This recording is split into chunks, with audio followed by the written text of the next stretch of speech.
Bonjour à tous. Le Printemps des études 2017 va se tenir les 20 et 21 avril au Palais Brongniart. Nous allons accueillir 130 acteurs de la filière études, marketing et opinion. Et nous allons aussi organiser 81 conférences, témoignages et retours d'expérience. Cette manifestation a été une initiative de la filière études à destination des professionnels des études, du marketing et de la communication et des dirigeants d'entreprise. Nous espérons avec cette édition 2017 balayer comme d'habitude un spectre très large de thèmes qui font l'actualité de ces fonctions et bien sûr les mener sous des formats très différents et à chaque fois être prétexte à dialogue et à échange puisque ce sont ces deux mots qui sont au centre des rencontres professionnelles du Printemps des études. Cette 6e édition au Palais Brongniart va s'organiser autour de retours d'expérience qui sont le fait de plusieurs grands directeurs et directrices des études ou directeurs et directrices innovation. Nous aurons le plaisir d'entendre et d'accueillir Peter Sherman, qui est vice-président exécutif du groupe Omnicom, donc le deuxième groupe de communication et de marketing mondial. Et enfin, nous mettrons l'accent beaucoup sur l'actualité réglementaire et éthique, avec 2 conférences sur le code éthique ESOMAR et Chambre de commerce et d'industrie internationale, et puis aussi, bien sûr, sur le nouveau règlement européen en matière de données personnelles, puisque là, nous accueillerons les CNIL belges et françaises, et nous aurons la possibilité de nous préparer pour mai 2018. Le marché des études est un marché relativement stable sur ces dernières années. Par contre, il bénéficie d'une très grande variété d'entreprises et surtout de nombreuses créations d'entreprises. Au-delà de ça, des nouveaux acteurs sont arrivés dans le monde des études.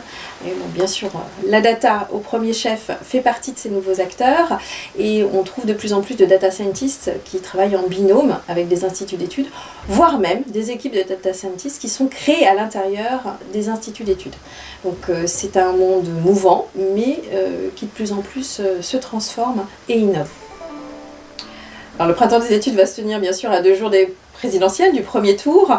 Il est évident qu'on ne peut pas faire l'impasse sur la manifestation, sur les sondages d'opinion. Et d'ailleurs, dès l'année dernière, nous avions commencé à le traiter dans leur rapport avec les nouveaux outils, réseaux sociaux et autres fils Twitter et Google.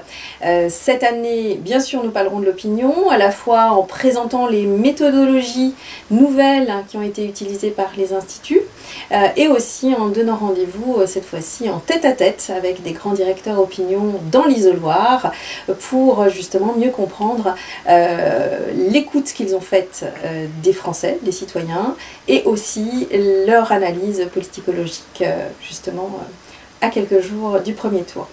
Mais les sondages, s'ils sont malmenés, résistent toutefois et peuvent justement ancrer leur savoir-faire, que ce soit sur la collecte de données, que ce soit sur l'analyse qu'ils font. Ils bénéficient quand même d'un benchmark de plusieurs années, un recul historique et sectoriel qui leur permet d'essayer au mieux de saisir justement la complexité du citoyen actuel, qui est quand même de plus en plus mouvant. Alors c'est vrai que l'homme est un matériau qui change, et là c'est vrai qu'on a quand même des citoyens ou consommateurs de plus en plus à peur, et c'est très difficile parfois de saisir le décalage qu'il peut y avoir entre le déclaratif et le comportemental, et là bien sûr est tout l'enjeu des sondages, mais je souhaiterais quand même défendre nos sondeurs français qui je pense font quand même honneur à la profession. Et justement parce qu'ils ont ce souci de l'enjeu démocratique que représentent les sondages d'opinion. L'intégration de la data, bien sûr, est très importante dans les nouvelles manières de faire les études. Il s'agit pour les instituts de mettre en corrélation les données passives et les données actives. Et là, je renvoie sur l'atelier Flash Benchmark qui sera mené sous l'égide de l'Alliance Big Data avec les instituts CSA, Opinionway et puis avec Respondi, qui justement mettront en valeur ces nouvelles méthodes et tout ce que ça peut apporter aux marques dans la connaissance du consommateur, mais les nouvelles façons de mener les études, c'est aussi les communautés qui sont de plus en plus présentes.